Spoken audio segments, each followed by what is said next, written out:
Have you ever forgotten your phone? When did you realize you'd forgotten it? I'm guessing you didn't just smack your forehead and exclaim, "Damn!"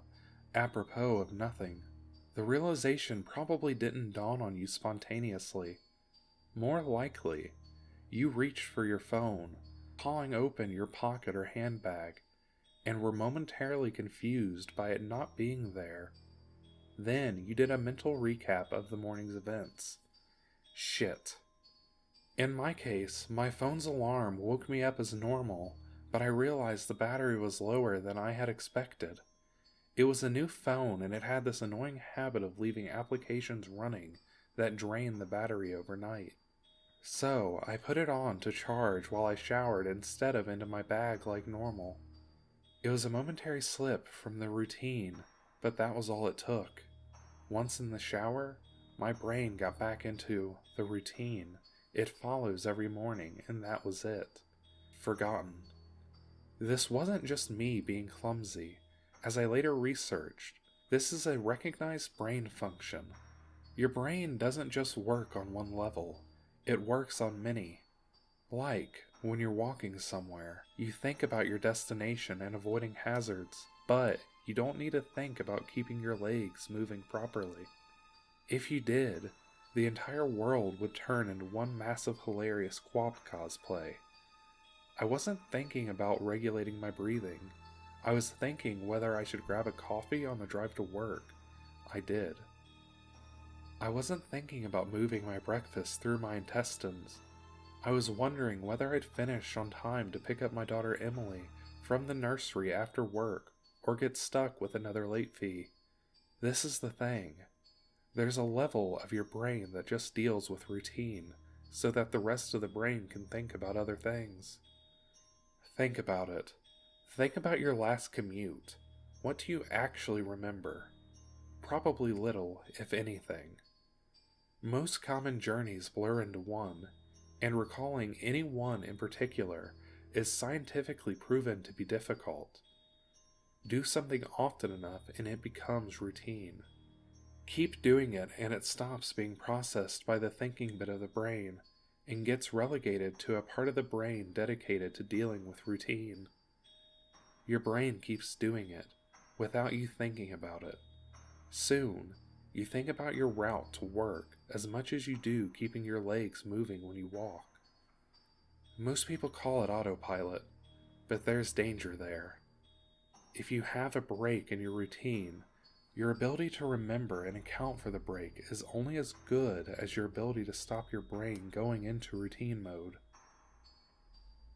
My ability to remember my phone being on the counter is only as reliable as my ability to stop my brain entering morning routine mode, which would dictate that my phone is actually in my bag. But I didn't stop my brain entering routine mode. I got in the shower as normal. Routine started. Exception forgotten. Autopilot engaged. My brain was back in the routine. I showered, I shaved, the radio forecasted amazing weather. I gave Emily her breakfast and loaded her into the car. She was so adorable that morning.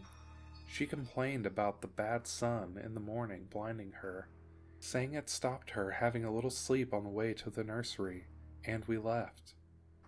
That was the routine. It didn't matter that my phone was on the counter, charging silently. My brain was in the routine, and in the routine my phone was in my bag. This is why I forgot my phone.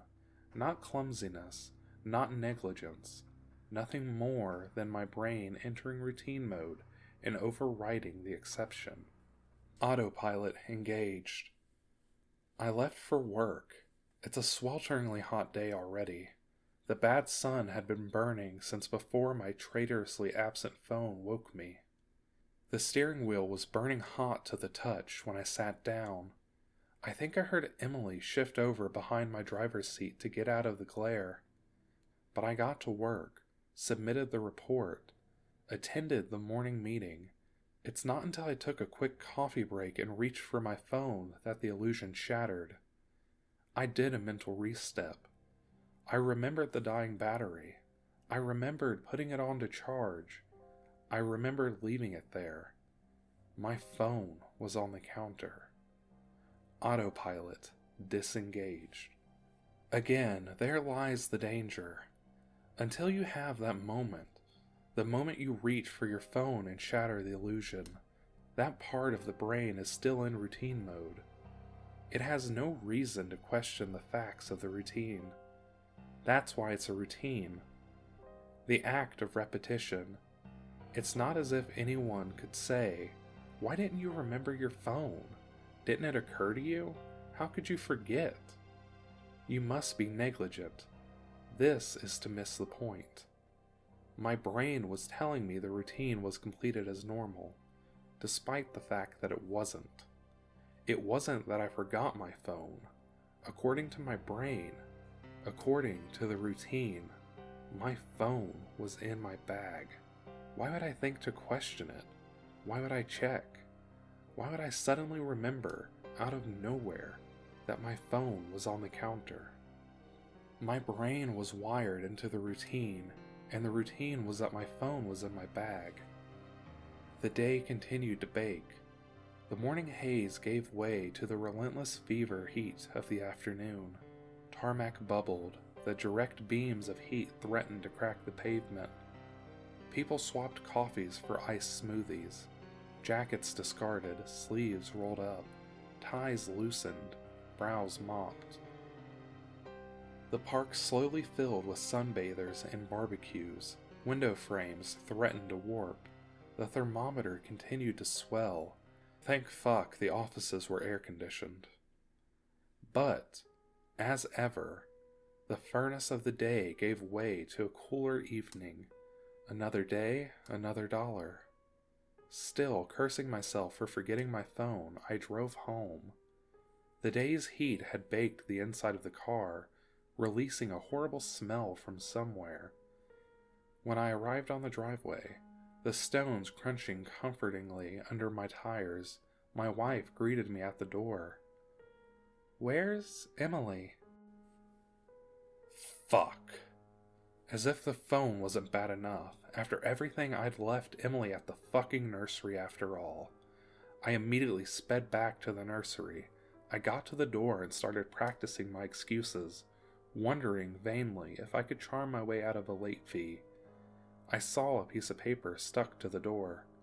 Due to vandalism overnight, please use side door, today only. Overnight? What? The door was fine this morning. I froze, my knees shook. Vandals, a change in routine. My phone was on the counter.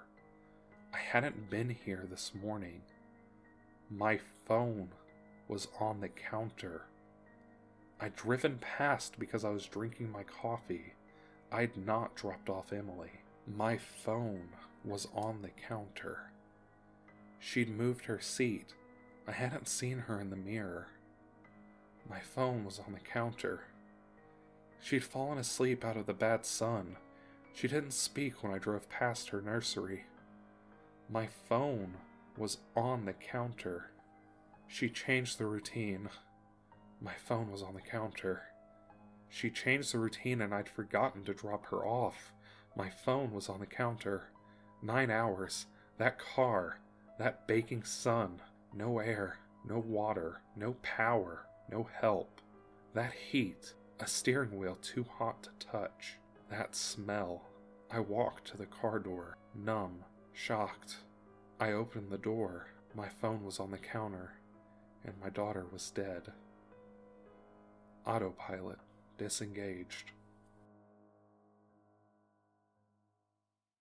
Thanks for listening, and remember, you cannot hide from the void.